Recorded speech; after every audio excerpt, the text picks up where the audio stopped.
날씨에 따라서 사람이 불쾌감을 느끼는 정도인 불쾌지수. 불쾌지수가 80 정도일 때는 50%의 사람이 불쾌감을 느끼고요. 80을 넘어가면 대부분의 사람이 불쾌감을 느낍니다. 지난주부터 온도와 습도가 높아지면서 전국의 불쾌지수가 매우 높은 수준이 이어지고 있습니다. 그런데 이 불쾌지수라는 게 참 위험한 감정입니다. 사람을 예민하게 만들고요. 싸움도 일으키고 또 각종 사건, 사고를 만듭니다. 그러니까 요즘같이 불쾌지수가 높을 때는요. 서로 배려하는 마음이 참 중요한 것 같습니다. 그래요. 평소보다 더 넓은 마음으로 남을 배려하고 불쾌지수를 행복지수로 바꿔가는 것은 좀 어떨까요? 날씨는 덥지만 심호흡 한번 하고 마음을 안정시키고 행복지수를 높여주는 내 손을 잡아요와 함께하세요. 8월 3일 월요일 내 손을 잡아요 출발합니다.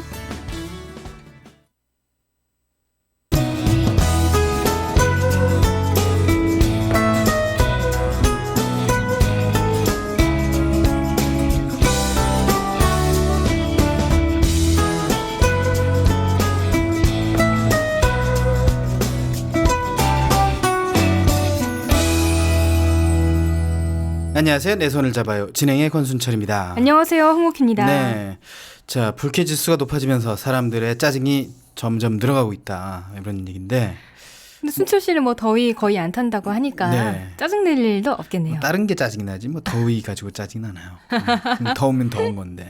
오키 씨도 말이죠. 네. 제가 봤을 때 직접 봤을 때는 화를 내는 걸 내가 못 봤어요.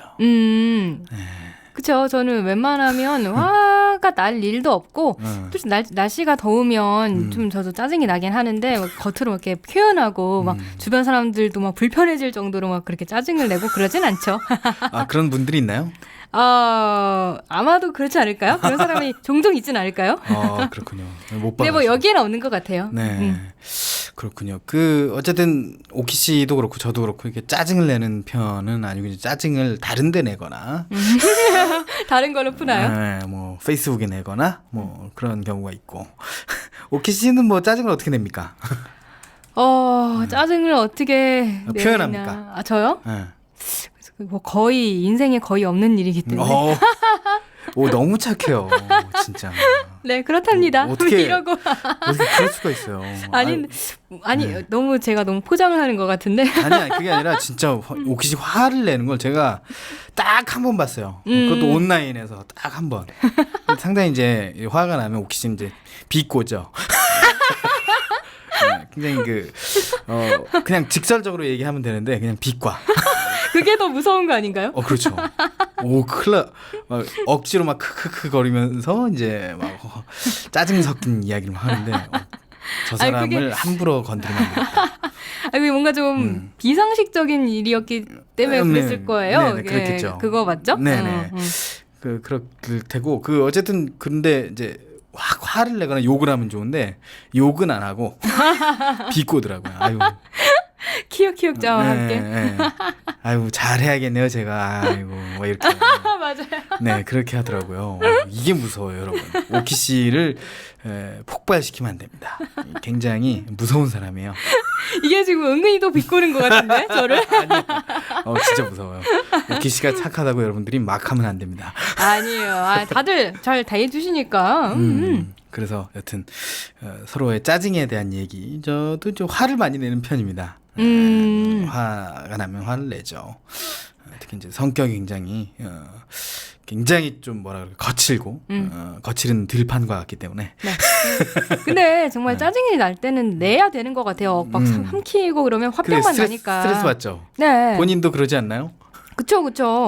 그래서 저도 막 욕하고 싶을 때도 가끔 있긴 있지만, 네. 그럴 때 진짜 확실히 욕을 해줘야 뭔가 시원한 기분이 들긴 해요, 진짜로. 그러니까요. 그러니까 그렇다고 제가 막 욕을 막 하는 건 아니고. 네, 그렇죠. 욕을 한 마디도 안 했을 것 같아요. 중학교 때 막 욕했습니까? 아니요. 그때 그러니까, 진짜 안 했어요. 여중 아니었죠?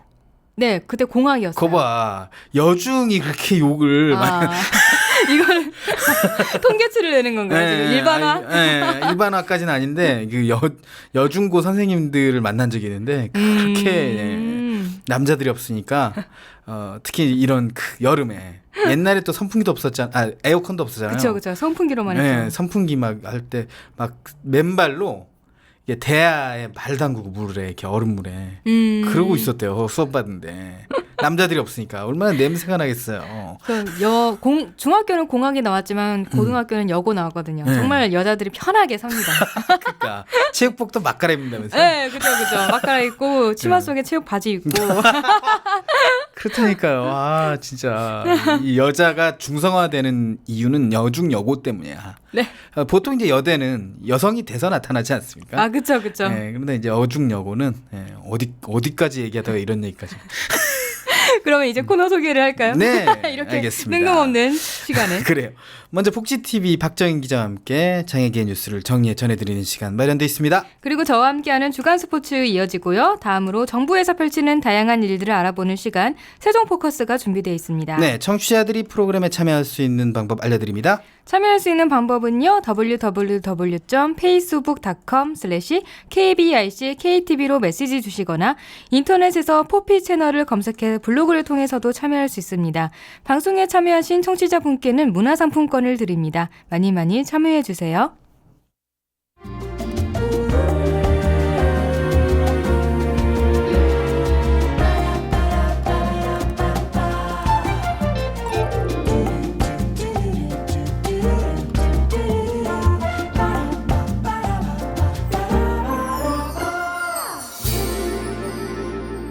월요일 내 손을 잡아요. 첫 코너 장애계 뉴스 브리핑 진행합니다. 복지TV 보도국 박정인 기자 전화로 연결돼 있습니다. 안녕하세요. 네, 안녕하세요. 네. 네. 자, 먼저 장애계 주요 뉴스부터 전해주시죠. 네, 먼저 첫 소식은 이달부터 장애인 주차구역 방해 행위에 대해서 과태료가 부과된다는 내용인데요. 보건복지부가 장애인 전용 주차구역에 물건을 쌓아놓는 등의 방해 행위에 대해서 이달부터 과태료 50만 원을 부과한다고 밝혔습니다. 이 구체적으로 얘기를 하면은 일단 앞서 말씀드린 대로 장애인 전용 주차구역 앞에 어떤 방해물이 있음에 따라 이 장애인 전용 주차구역에 차를 댈 수 있는 차량이 주차를 못하는 경우를 말하는 겁니다. 네, 이게 주차구역 앞쪽에 물건을 쌓아놓는 것뿐만 아니라 뒤쪽에도 이제 또 이제 규정이 되는 거죠. 네, 해당이 그렇습니다. 되는 거죠. 네, 장애인 전용 주차구역이 앞면, 뒷면, 옆면 모든 측면에 방해를 하는 행위를 말하는 겁니다. 그러니까 어디든 물건을 쌓아놓으면 이제 방해 행위로 인해서 과태료를 물게 된다 이런 건데 예. 장애인 주차구역 내에 비장애인 차량 그러니까 이게 네. 주차를 할 수 없는 차량이 주차를 하면 네. 과태료는 20만 원입니다. 네. 근데 이제 방해를 했을 때는 50만 원이란 말이죠. 네, 뭔가 좀 뭔가 맞지가 좀 않습니다. 네, 맞지 않는 것 같은데. 네, 네, 그죠? 잘 지적해 주셨습니다. 네. 지금 일단 이 진입 자체를 막은 행위는 50만 원이고요. 네. 반면에 이제 장애인 전용 주차 구역 내에 불법 주차 차량은 20만 원입니다. 그러게요. 과태료의 어떤 형평성이 좀 맞지 않는 부분인데요. 일단 이 부분에 대해서 보건복지부가 알고는 있습니다. 근데 사실 아쉬운 부분은 이 충분히 과태료 사안에 대해서 이 복지부가 좀 더 바꾸려는 의지가 있었다면은 네. 뭐 그동안의 입법 예고 기간 동안 뭐 여러 시간이 좀 있었습니다. 충분한 시간이 있었기 때문에 두 번 일할 필요가 없었다는 거죠. 그렇군요. 지금은 어떤 상태인가요? 복지부는 이번 법령 개정에 미반영된 내용, 즉 이 과태료에 대해서 향후 하위 법령 개정 시에 이 반영 여부를 검토하겠다는 입장입니다. 네. 이 한 번에 할 수 있는 일을 두 번 이렇게 네. 하게 되는지 좀 아쉬운 생각도 듭니다. 네. 자, 다음 소식은 서울 명수학교 소식이네요. 네, 그렇습니다. 네, 가족 간의 재산 다툼 일련에서 특수학교 이 학생들이 피해를 본 사례로 굉장히 유명한 학교인데 네, 공립화가 이루어지나 보죠? 예, 그렇습니다. 이 학교를 소유한 일가의 재산 다툼으로 한때 문이 닫힐 위기에 처했던 이 서울 명수학교의 공립화가 오는 9월 1일경 이뤄질 전망입니다. 이 서울시 교육청 관계자에 따르면요, 이 그동안 지지부진했던 이 학교 부지 매매 계약이 확정됨에 따라서 이 명수학교는 완전히 이제 폐지되고요. 네. 그 자리에 다원학교라는 신설 이름으로 이 학교가 설립됩니다. 네, 명수학교가 전국 특수학교 중에서 유일하게 개인이 운영하는 학교죠. 네, 지난 1968년 설립된 이 명수학교는 이 가족이 학교의 주요 요직을 맡으면서 족벌 운영 체계로 운영되다 이 형제 간의 다툼으로 인해서 이런 일이 벌어졌습니다. 참 특이한 사례고 어떻게 보면은 68년에 이게 개인적으로 특수학교를 세운 거니까 참 특수교육에서는 뭐 역사를 썼다 이렇게 볼 수도 있겠는데 조금 안 좋게 좀 끝나는 모양인데 그렇습니다. 자, 일단 서울시 교육청이 복잡했던 법적 조치를 어느 정도 좀 조치함에 따라서 학교 공립화가 검사가 잘 진행되고 있지만 또 아직 남아있는 숙제가 좀 있다고요? 네, 일단 뭐 최악의 상황은 막았습니다. 이제 뭐 학교가 문을 완전히 닫는 경우는 막았는데, 그러나 아직 이제 인수인계와 기존 교직원들의 이 거취에 대한 해결이 남아 있습니다. 그래서 네. 그만큼 아직 공립화 날짜를 9월 1일로 못은 박았는데 확실히 단정 지을 수 있는 상황은 아닌 듯 싶습니다. 네. 네. 자, 말도 많고 탈도 많은 인권위 소식이 좀 들어와 네. 있군요. 맞습니다. 오늘 시간에도 이제 인권위 소식을 좀 전해드릴 텐데요. 네. 네, 전문의 그간 의사죠. 의사 전문의의 자격을 가진 의사의 지시 없이 이 환자를 격리하고 강박한 경남의 한 병원이 인권위에 개선 권고를 받았다는 뉴스입니다. 네. 인권위 조사 결과 이 해당 병원은 정신건강의학과 전문의가 근무하지 않은 이 야간 시간대에 이 환자가 소변을 보려고 하거나 이상 행동을 보인다는 이유로 이 보호사가 정신질환자를 격리하고 강박했던 것으로 드러났습니다. 아, 그렇군요. 네. 이 보니까 근데 네. 문제가 좀 심각해요. 네, 그렇습니다. 이 병원이 이제 과거에도 인권위로부터 시정 권고를 좀 받은 적이 있다고요? 네, 이 굉장히 중요한 부분이죠. 네. 지난 2010년에도 이 비슷한 사건으로 인권위에 시정 권고를 받은 바 있습니다. 그런데 여전히 개선이 되지 않고 있는 겁니다. 이번에도 인권위는 과거와 똑같이 이 해당 지자체의 관리 감독 강화를 권고한 상태인데요. 사실 뭐 아시다시피 인권위의 강제적 제재 권한이 사실 없습니다. 네. 그렇기 때문에 이 법적 강제성을 좀 인권위에도 주든지, 아니면 관할 감독기관인 복지부에 이러한 권고 사항을 받은 병원이나 시설들을 이 모든 국민이 볼 수 있도록 일정 기간 동안 공개를 하는 등의 뭐 특단의 조치가 있어야 하지 않을까 생각합니다. 네. 사실 인권위가 중앙정부나 지자체에 앞서서 네. 병원과 같은 곳에 장애인 차별과 같은 사항이 좀 발생을 하면 네. 권고를 내리는 게 좀 그렇죠. 다죠. 네. 근데 이제 사실 강제성이 없기 때문에 재발하는 부분을 막을 수가 없다는 게 좀 큰 문제예요. 네, 많이 네. 그 부분이 아쉬운 부분입니다. 네, 그래요. 자, 인사혁신처와 관련된 뉴스가 나왔군요. 네, 장애계가 이 국가 공무원 시험에서 장애 유형별로 정당한 편의가 제공돼야 한다면서 인권위에 인사혁신처를 상대로 긴급 구제 조치 요청서를 제출했습니다. 긴급 구제 요청. 좀 생소하네요. 네, 말 그대로 긴급한 사안입니다. 이 시험이 오는 9월입니다. 다음 달에 있기 때문에요. 장애인 수험생들이 당장 이 부분에 대해서 인사혁신처가 개선안을 내놓지 않으면 시험 자체 응시가 아예 불가능하기 때문입니다. 어허. 이번 긴급구제 조치의 내용을 요약하자면요. 일단 뇌변변 장애 1급인 수험생이 회계학 분야의 7급 공무원 시험을 응시했는데요. 사실 이 회계학 하면은 굉장히 수학적인 계산 그렇죠. 과정이 필요하죠. 네. 그렇기 때문에 이 뇌변변 장애 1급인 응시생은 당연히 이 대필, 그러니까 대신 이렇게 필기를 해줄 수 있는 사람이 필요합니다. 네. 그런데 이제 인사혁신처는 이 대필이라는 편의 제공을 하기는 하는데요. 이 대필자는 시험을 마무리하는 답안지 확인 과정에서만 지원이 가능하고, 어허.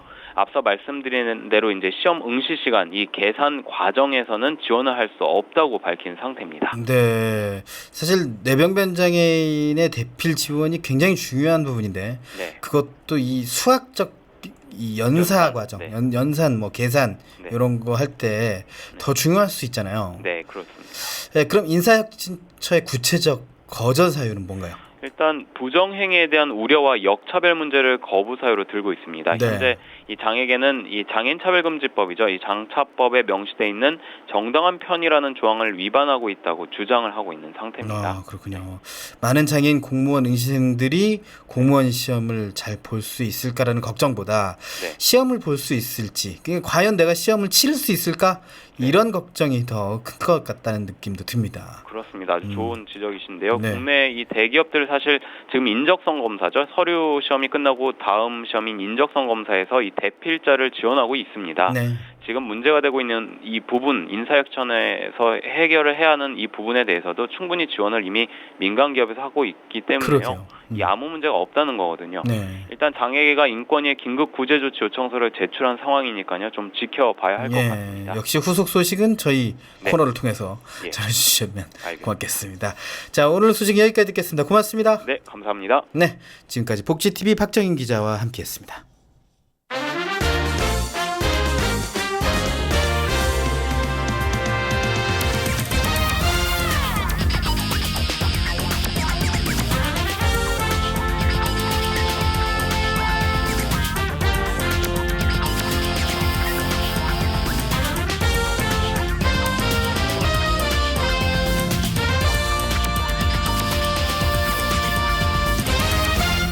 여러분은 지금 KTV 인터넷 라디오 포피 채널 내 손을 잡아요와 함께하고 계십니다. 다음은 시각장애인들이 보고 싶은 다양한 영상 콘텐츠를 해설해주는 영상 해설 시간입니다. 네, 매주 월요일은 주말 동안 있었던 흥미진진한 스포츠 영상을 해설해드리는 주간 스포츠가 준비되어 있습니다. 자, 오늘 소개할 영상이 궁금한데 영상이 고르기 참 쉽지 않았다고요? 네, 저번 주 그 스포츠 영상들이 정말 너무 소개하고 싶은 게 정말 많았어요. 뭐가 있나요? 예를 들어서 소개 못한 걸 좀 얘기해봐요. 한 주자가요. 타자가 공을 쳐놓고 1루, 2루, 3루 다 돌고 홈까지 다 밟은 거. 인사이드 파크홈. 네, 그거. 그래서 혼자 1점 득점한 거. 그거 또 하고 싶었고. 그리고 멋진 수비 장면도 굉장히 많았고요. 야구에서. 그렇죠. 네, 그런 이것저것 굉장히 많았어요. 메이저리그에서 좀 아까운 게 많았죠? 메이저리그도 그렇고 우리나라 경기에서도 그렇고 그 한화의 정근우 선수였나? 네, 예. 굉장히 그 가슴팍이 그라운드에 닿을 정도로 엄청난 점프를 해가지고 아플 것 같은데 근데 이렇게 멋진 수비를 해가지고 지켜냈어요, 하나를. 그러게요. 그 영상을 제외하고 네. 다른 영상을 보내드린다 이거죠? 정말 그러면 그 정도까지 영상을 제외하고 뽑힌 것들이면 엄청난 거겠죠? 엄청난 거죠. 이렇게 밑밥을 깔고. 네. 먼저 메이저리그에서요. 추신수가 2루타를 치고 세이프 됐는데요. 상대팀 감독이 비디오 판독을 요청해서 판독 결과 아웃이 됐습니다. 네. 어떻게 된 일인지 영상 보고 얘기 나눠보고요. 다음으로 프로야구 롯데 자이언츠의 최준석 선수가 10년 만에 개인 통산 2호 번트 안타를 쳤습니다. 네, 그래서 10년 전 번트 안타 영상과 현재 영상 이어서 같이 보고요. 과거와 현재를 넘나드는. 네, 그리고 번트에 숨겨진 작전까지 같이 얘기 나눠볼게요. 네. 그리고 마지막으로 여자 축구 선수 지소연 선수 아시죠? 네. 여기 작년에 잉글랜드 첼시 레이디스 팀에 입단했는데요. 올해 FA컵 결승전에서 결승골의 주인공이 됐습니다. 그래서 팀 창단 최초로 우승으로 이끌었는데요. 그 자랑스러운 영상도 볼게요. 네. 그러면 먼저 추신수 선수의 2루타가 비디오 판독으로 번복된 영상부터 보시죠. 오늘 경기 2타수 1안타 2구 바깥쪽 원앤원 3구 좋았어요. 왼쪽 패스트볼에 노릴 수 있었는데요. 네. 원앤투입니다. 4구 볼입니다. 볼 카운트 2&2입니다. 좋습니다. 빠져나갔어요. 빠져나갔습니다. 2루까지 가나요? 자, 추신수 2루까지 2루에서 세이브입니다. 멋집니다. 다나카의 오늘 경기 100번째 공을 공략해서 추신수가 2루까지 들어갔습니다. 뭔가 챌린지를 네. 시도하는 것 같은데요. 챌린지를 시도할 만한 이유가 없는데요. 네. 발 붙어 있었잖아요. 발이 떨어졌다고 떨어졌다는 얘기인가요? 저 부분을 지적하나요? 자.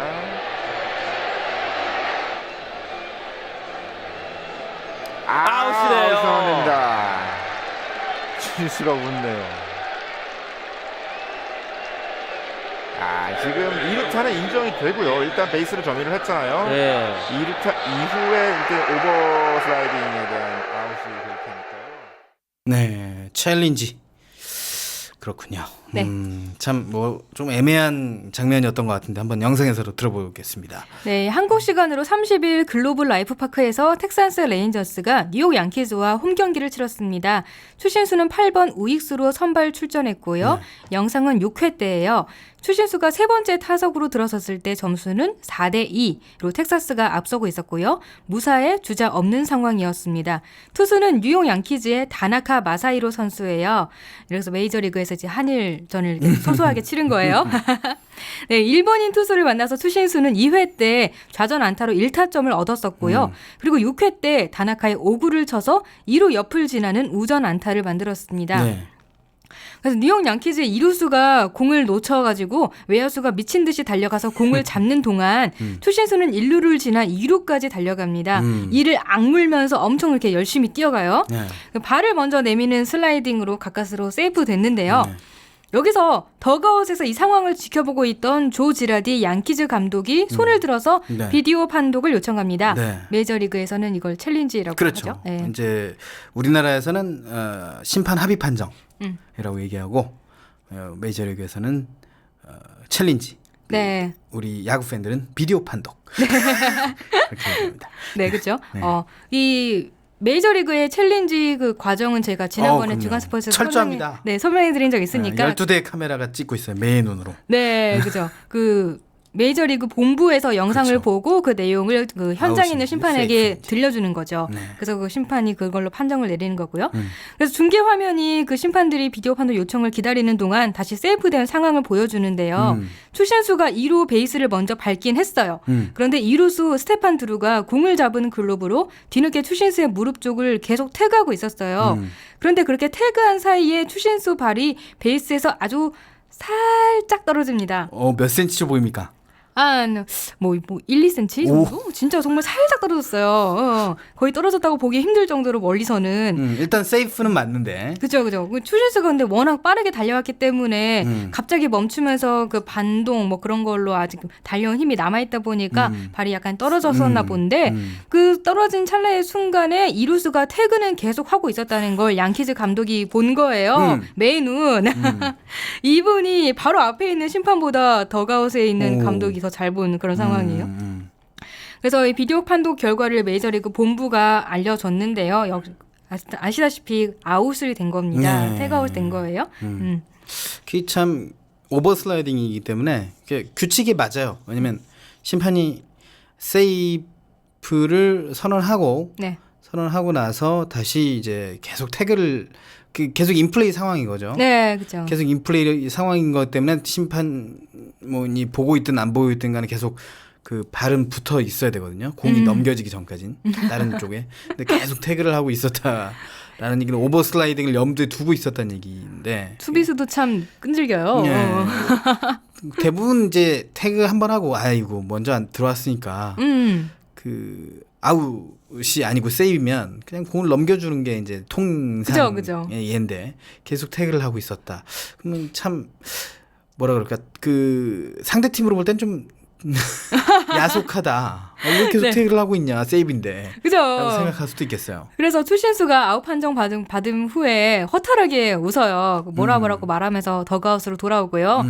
제프 베니스터 텍사스 감독도 표정이 당연히 좋지 않습니다. 굉장히 좀 짜증난 표정?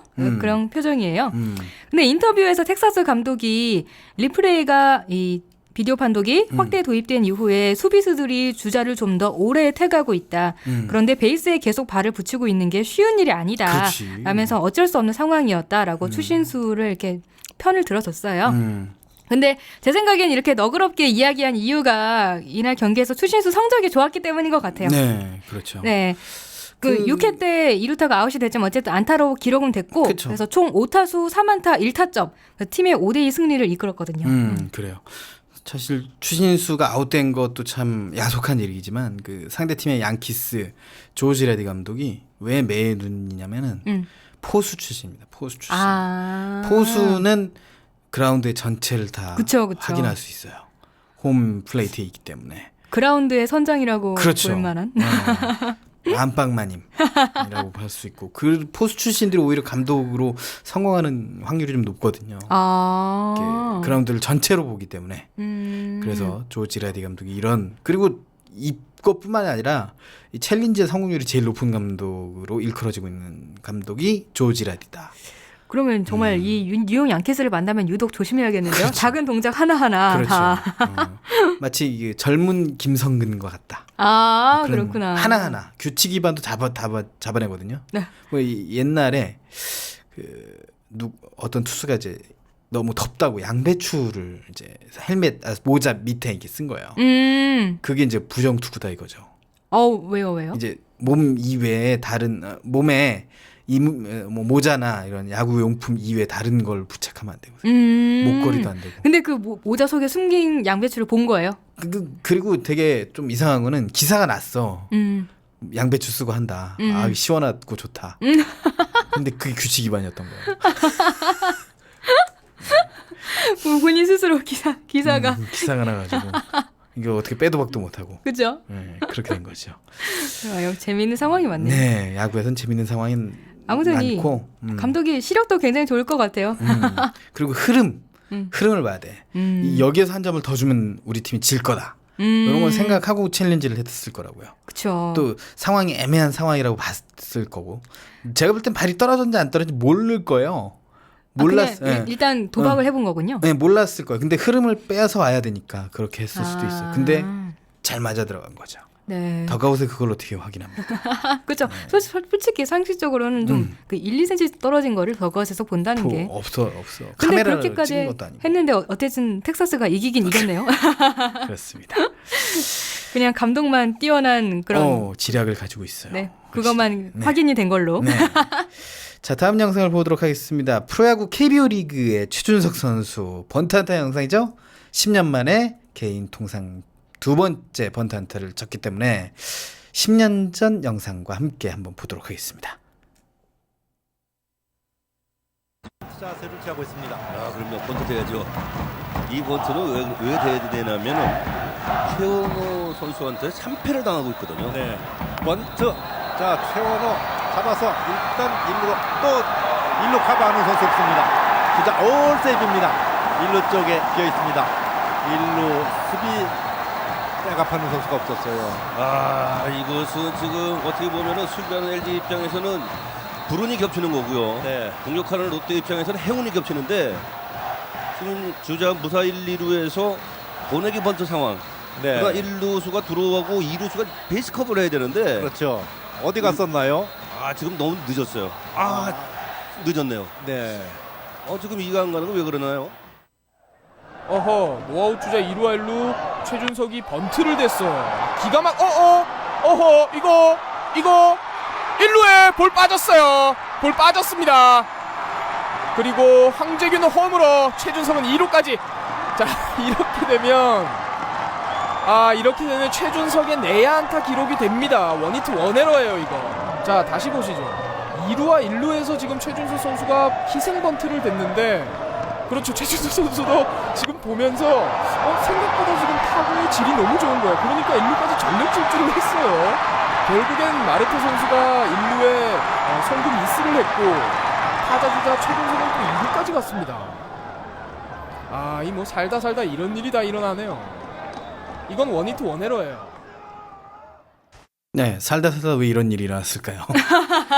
그리고 또 10년 전과 10년 후의 모습 또 궁금하기도 하고요. 네. 해설 들어보죠. 네, 10년 전 영상이 2005년 7월 12일 경기예요. 횟수로도 10년 전, 그리고 시기도 비슷한 시기. 그런 것 같아요. 롯데와 LG의 경기였고요. 4회 초에 점수는 0대0, 1사에 주자는 1, 2루에 있는 상황이었습니다. 타석엔 롯데의 최준석 선수가 섰는데요. 처음에는 전 이 선수가 최준석 선수인지 몰랐어요. 왜냐하면 얼굴도 좀 굉장히 Ä떼고 몸짓도 훨씬 날씬하고 그래가지고 저 선수가 설마 최준석인가 이런 심정으로 봤거든요. 근데 맞았었어요. 아무튼 타석에서 번트 자세를 취해서 쳤어요. 굴러가는 공을 투수가 잡았는데요. 공을 잡은 후에 1루를 봤더니 이미 최준석이 1루로 들어왔어요. 그래서 던지려다 말고 움찔하고 2루를 봤더니 2루로 또 주자가 또 2루로 들어와 버렸어요. 뒤늦게 또 3루를 봤더니 3루에도 이미 주자가 있었어요. 그리고 3루 주자가 근데 베이스를 밟고 난 다음에 다음 상황을 준비하기 위해서 조금 떨어져 있었거든요. 베이스에서. 투수가 모르겠다 하고 공을 3루로 일단 던지고 봤는데요. 주자가 재빨리 3루 베이스를 다시 밟으면서 1루, 2루, 3루에 이렇게 주자가 다 있게 되는 모두 다 세이프되는 상황이 됐어요.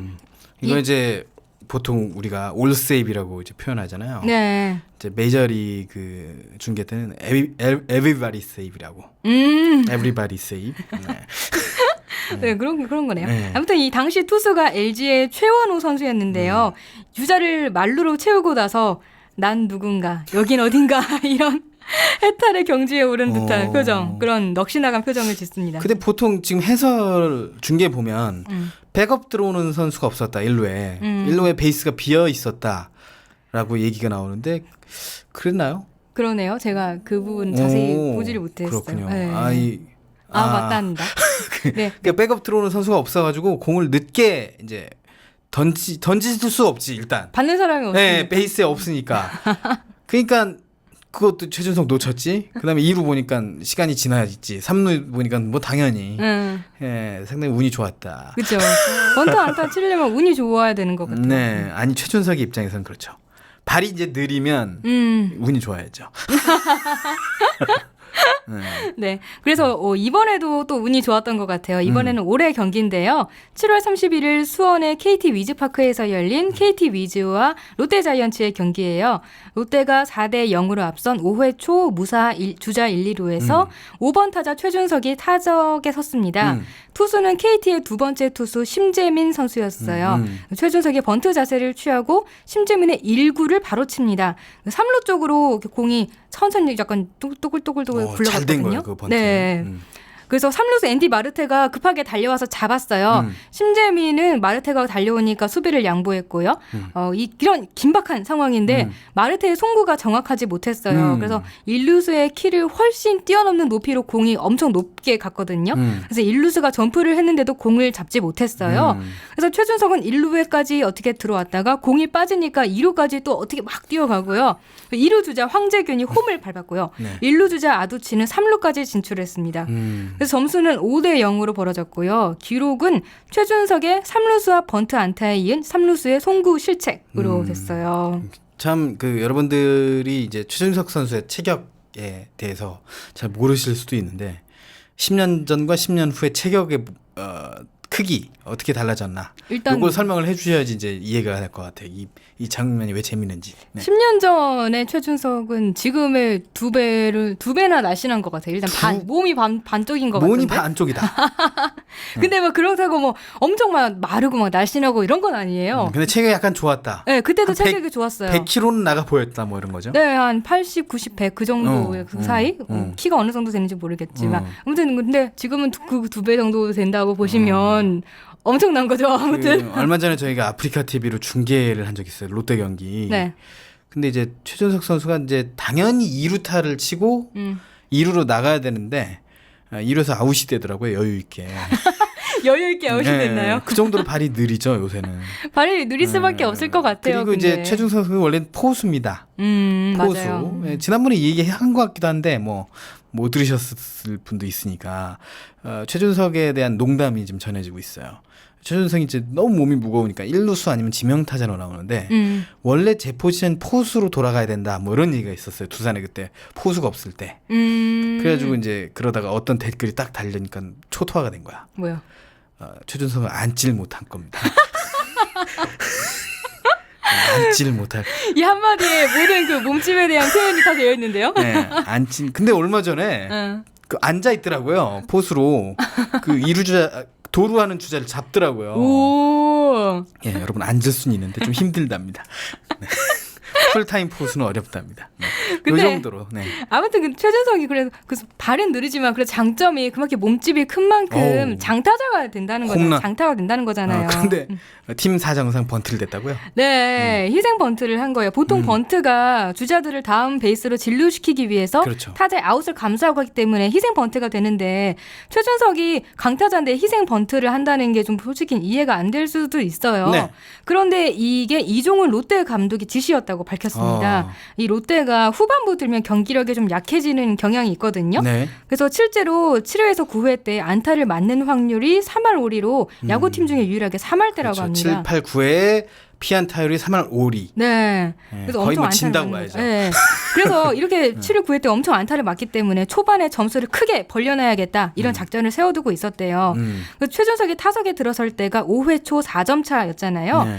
이때 장타를 날려서 대량 득점하면 좋겠죠. 그런데 이 최준석이 LG 트윈스와의 최근 치른 주중 3연전에서 10타수 무안타를 기록했기 때문에 장타를 칠 확률이 크지 않다고 봤어요. 감독으로서는 어쩔 수 없는 선택이었군요. 네, 그래서 점수를 낼 가능성이 큰 번트를 주문한 거예요. 어쨌든 번트는 칠 확률이 높은. 어쨌든 점수가 났습니다. 이 번트로. 네, 근데 번트를 희생 번트를 주문했는데 번트로 점수까지 나는 났습니다. 거죠. 번트 네. 안타가 되면서. 네.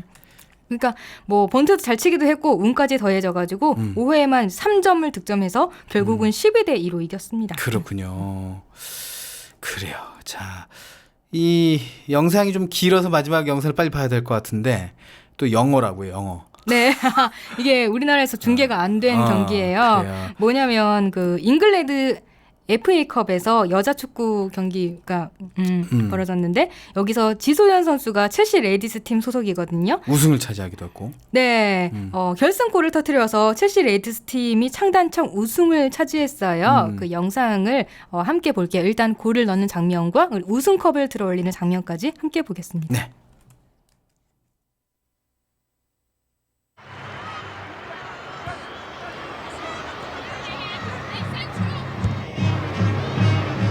Luca on the move. She's round Telford. Angles against her. First potential sighted goal in the cup final. First real chance you can see, and it's just a long ball, and Eni Aluko just shows her pace. She's able to round the keeper, but the touch was just a little bit too heavy, and the angle was too tight for her to then try and pull the ball back. There's Aluko for Chelsea. She's got it back again. This might be a chance.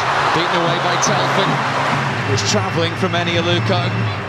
That was a good chance there from Eni Aluko.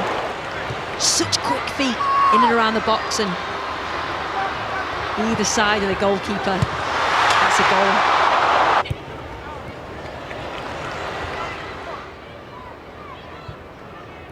She coming a little deeper to get on the ball.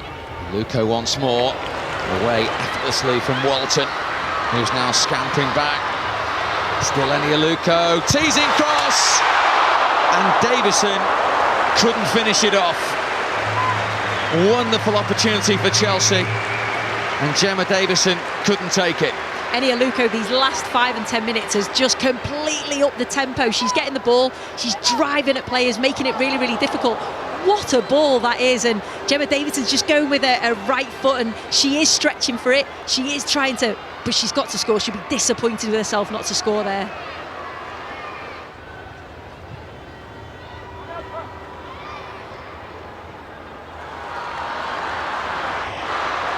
Aluko once more, up against Bassett, and round her, and then try to find G, and G again, and Chelsea lead. The South Korean with the first Wembley goal in a Women's FA Cup final. It is first blood Chelsea who lead 1-0. Well, we spoke about Eni Aluko 5 minutes earlier. She has been causing all sorts of problems with her pace, with her dribbling ability. She's getting the ball and she's so positive. And again, it's Eni Aluko. You can see it was Millie Bright initially with the break. It was a good break, sees Eni Aluko out wide. And when she's got this much time and this much space to have a go at you, she's turning inside and out and then manages to get a head up. And it was a little bit fortuitous the way the ball landed at her feet, but you know, doesn't miss from there. G, outstanding player, doesn't miss from there. But defensively, you cannot give Eni Aluko that much time. It's counter-attack as well, and you can see that Notts County was scrambling to try and get back.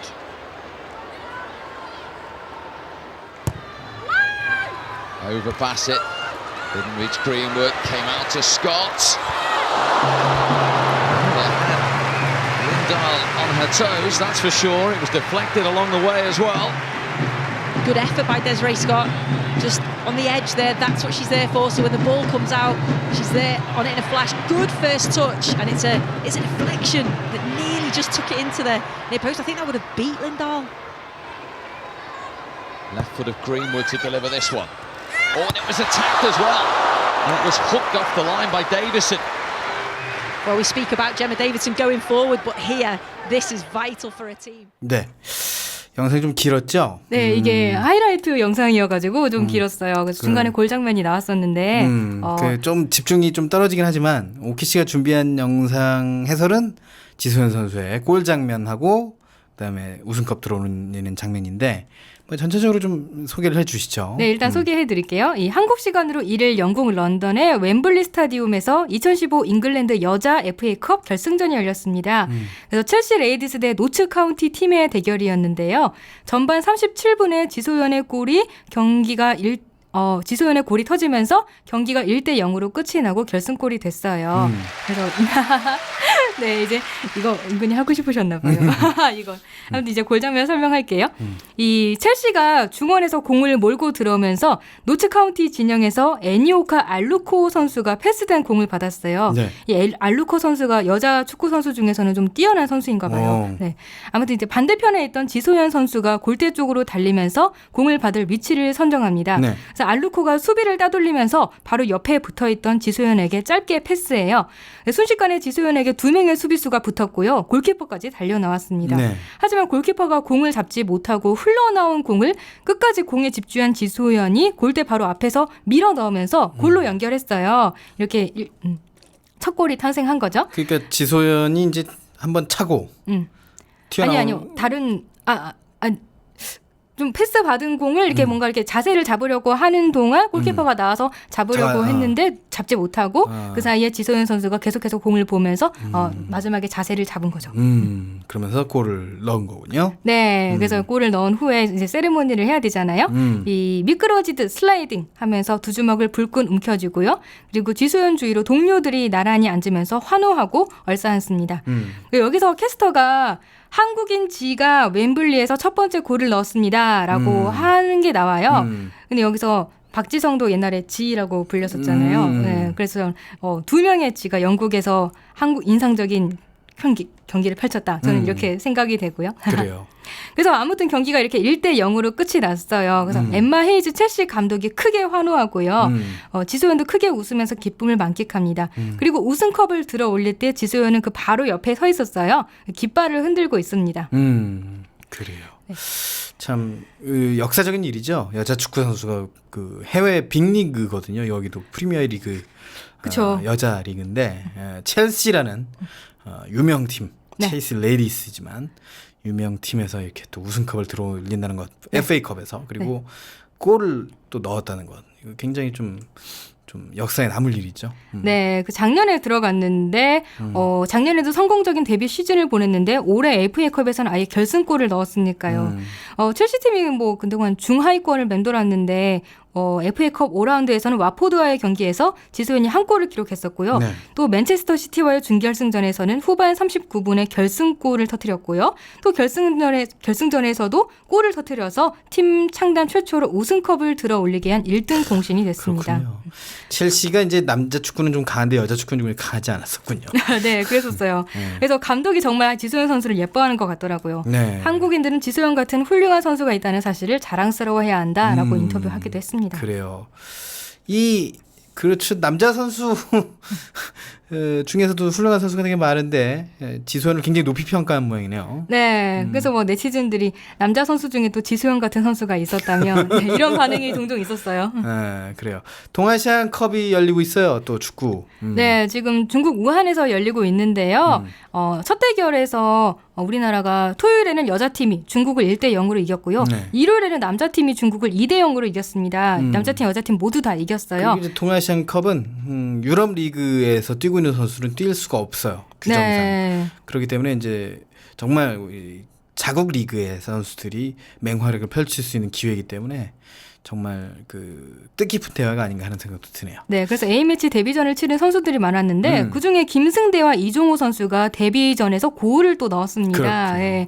그래서 정말 신나게 우리나라 선수들이 신나게 경기를 하더라고요. 공도 잘 들어가고 했으니까. 네. 또 다음 경기가 일본전이에요. 일본전도 또 많은 관심 부탁드립니다. 그래요. 다음에도 영상이 준비가 됐으면 좋겠네요. 그 동아시안컵 축구. 네. 자, 주간 스포츠 여기까지입니다.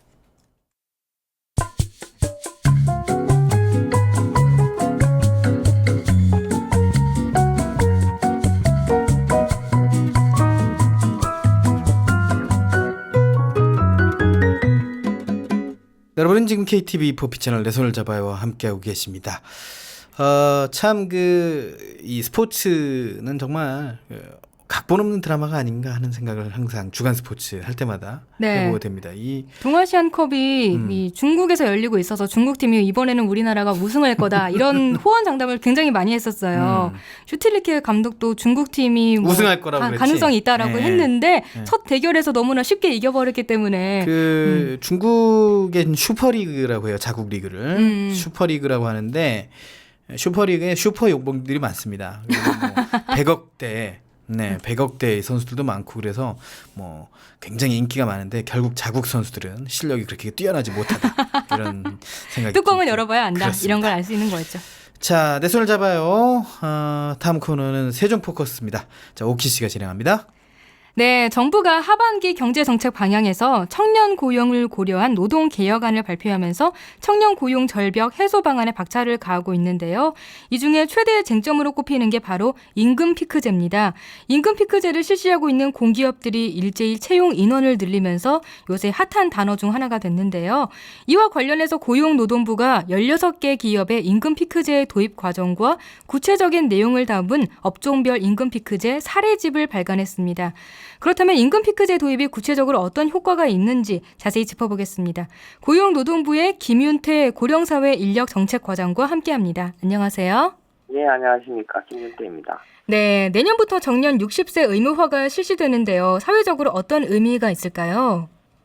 예, 우리나라는 17년부터 고령사에 2026년에는 5명 중 1명이 고령자인 초고령사회에 진입할 것으로 이렇게 전망이 되고 있습니다. 네. 이에 따라서 고령화가 되면 이제 노동력도 부족해질 수 있고요.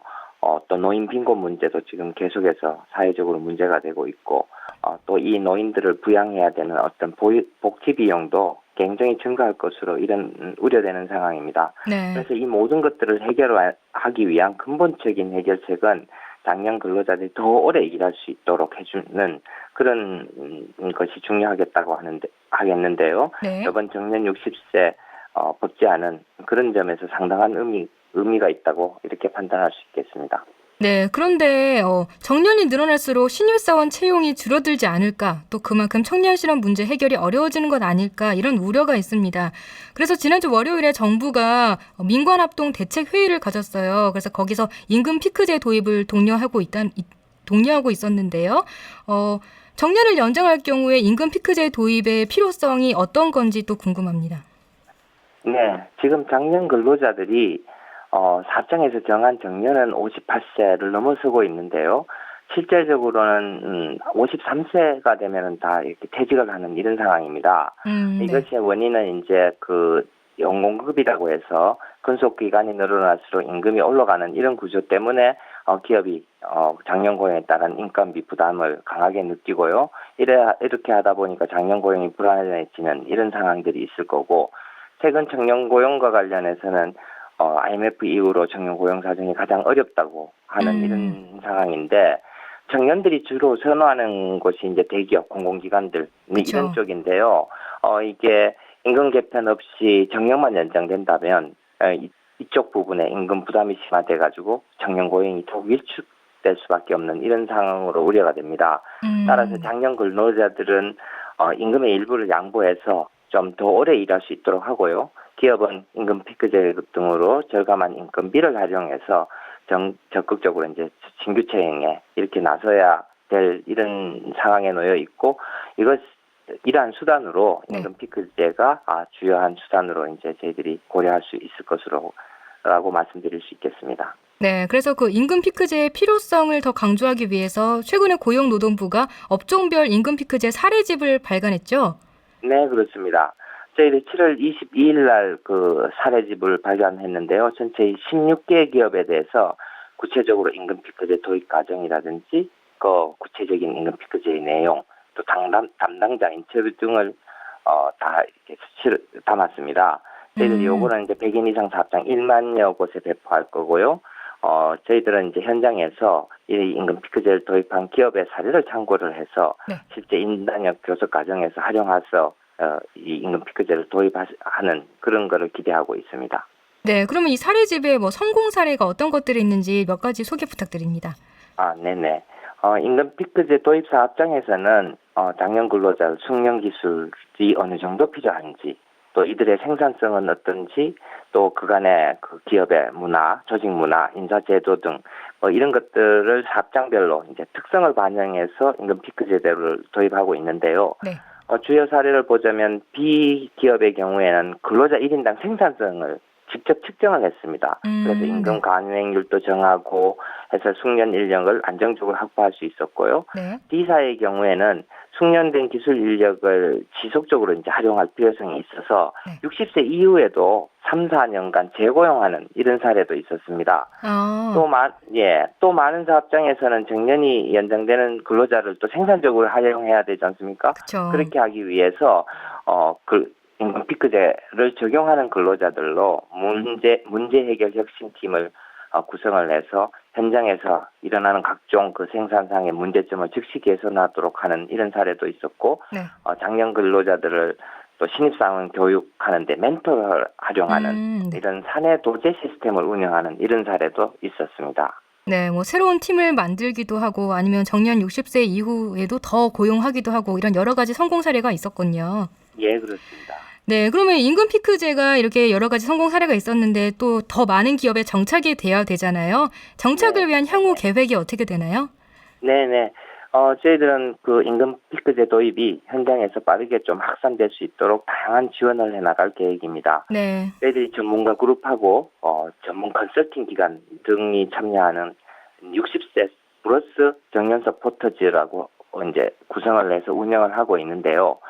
이 60세 플러스 정년 서포터즈를 통해서 8월 초에 업종별로 임금 피크제 모델안을 제시하려고 하고요. 그래서 이제 현장에서 이 모델을 적극적으로 활용해서 임금 피크제가 확산될 수 있도록 저희들이 도모해 나갈 거고요. 그다음에 이외에도 임금 피크제 지원금이라든지 또 근로시간을 단축하는 경우에 저희들이 지원금을 주고 있습니다. 이거 근로시간 단축 지원금이고요.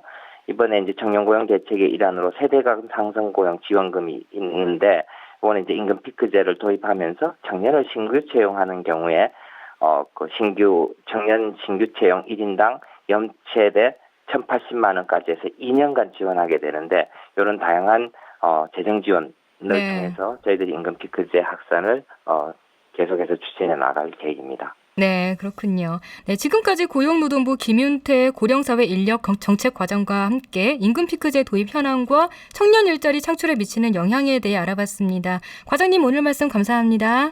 네, 감사합니다. 네, 어느 때보다도 청년 실업이 심각하다는 요즘입니다. 이 임금 피크제가 취업난의 돌파구가 될 수 있을지 많은 기대를 모으고 있는데요. 임금 피크제가 향후 고용 시장에 어떤 효과를 가져다 줄지 조금 더 관심 있게 지켜보는 건 어떨까요?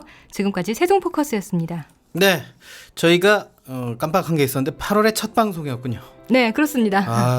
우리 오프닝 때 이거 했어야 되는데 우리 휴가를 안 가다 보니까 시샘이 나가지고 8월의 첫 방송이라고 얘기 안 하고. 네, 그 7말 8초 지금 그 시기죠. 그렇습니다. 한창 휴가 가는 시기. 아주 기차 제가 타고 오지 않습니까?